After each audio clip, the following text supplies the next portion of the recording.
तो नमस्कार प्रणाम भोजपुरिया भैया लोग और सब बताई कैसे बानी रउआ सब है। उम्मीद करता नहीं रउआ सब कुशल मंगल होखब, हमहू कुशल मंगल बानी।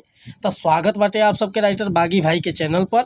आज उपस्थित बानी रउआ सबके बीच में लेके भोजपुरी लव सॉन्ग आ बहुत बढ़िया गीत के लेखनी के लिए बानी। दिल से बताओ नहीं भैया कि एकर नया म्यूजिक बनवा के बढ़िया ढंग से गायकी कर देता नहीं तो गाना 100% ब्लास्ट करी भैया। तो चलिए देर ना करते हुए मैटर के शुरुआत कल जा कि कैसे गावे के बा, का एकर धुन बा, का लय बा, कैसे कंपोज के लिए बानी।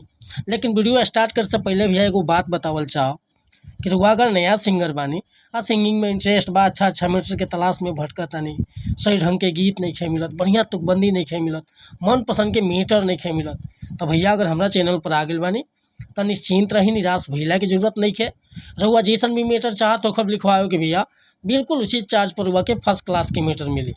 चाहे रुआ ट्रैक पर लिखवाई, चाहे नया सॉन्ग लिखवाई, चाहे हिंदी में लिखवाई या चाहे भोजपुरी में लिखवाई, दोनों भाषा में हम गीत लिखेनी।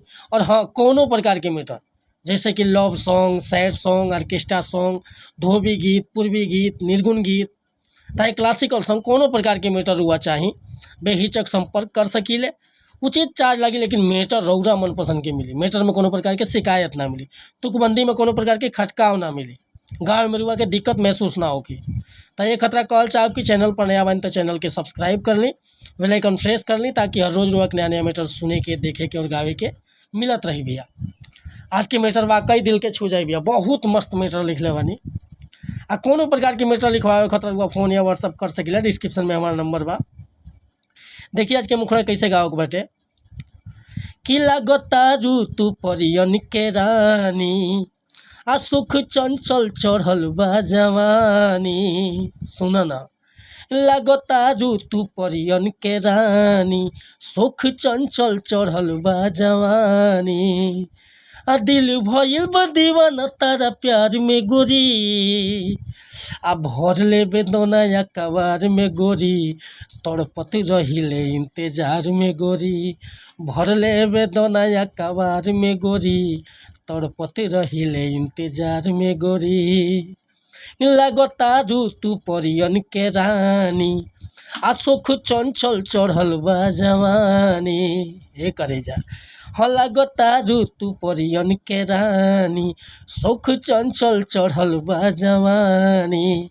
आ दिल भइल बा दीवाना तारा प्यार में गोरी, आ भर ले बेदना या कबार में गोरी, तड़पत रहिले इंतजार में गोरी, भर ले बेदना या कबार में गोरी, तड़पत रहिले इंतजार में गोरी। तो भैया ये मुखड़ा लेकर हुआ सबके बीच में उपस्थित रहनी है। उम्मीद करता नहीं मुखड़ा हुआ सबके फर्स्ट क्लास लागल होई। अगर मुखड़ा पसंद बा, फुल गीत लिखवावे के चाहता नहीं तो बेहिचक हमारा व्हाट्सअप नंबर पर संपर्क कर सकीले। व्हाट्सअप के नंबर बा 8874473128। कोनो प्रकार के गाना लिखवावे खतरा, चाहे नया म्यूजिक कंपोज करावे खतरा, बेहिचक संपर्क कर सकीले भैया। और वीडियो पसंद आए तो एगो लाइक करब, कमेंट करब, चैनल पर नया होके तो चैनल के सब्सक्राइब कर ले। मिला नहीं फिर से अगला वीडियो में कुछ नया गाने के साथ। तब तक के लिए मत ही चाहता नहीं, कोनो गलती त्रुटि भइल विजय बागी से तो क्षमा चाहता नहीं। जय हिंद, जय भारत, जय भोजपुरी समाज।